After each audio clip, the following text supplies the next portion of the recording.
Baada ya kutafakari nimesema ndio.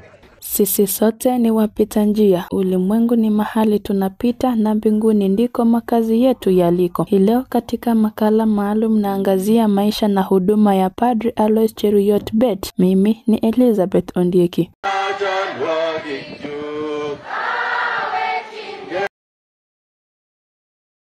Alois Cheruiyot Bet alihudumu kama padri wa kanisa Katoliki na mchungaji maarufu katika parokia ya Aror iliyozungukwa na bonde la Kerio, kaunti ya Baringo. Pia alihudumu katika kanisa ya Katoliki la Eldoret. Padri Cheruiyot Bet alijulikana kwa matoleo yake katika huduma ya kiroho na jamii. Akashirikiana nao katika shughuli mbalimbali ya kiroho.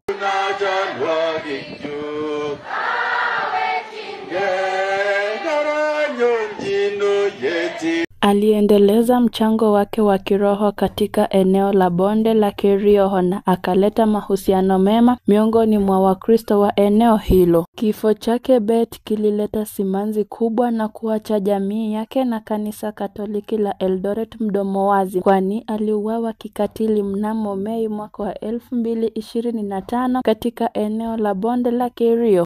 Na wito ni mingi. Ukitandika bibi yako, msichana wako kweli atatamani kuoleka. Atasema kubra bojad. Bana. So muishi vyema. Ili watoto wenu watamani wawe na familia nzuri pia. Cheruiyot Bet hatasahaulika, kwani mchango wake katika huduma ya kiroho na kijamii utaendelea kukumbukwa na jamii ya parokia ya Aror na kanisa Katoliki la Eldoret.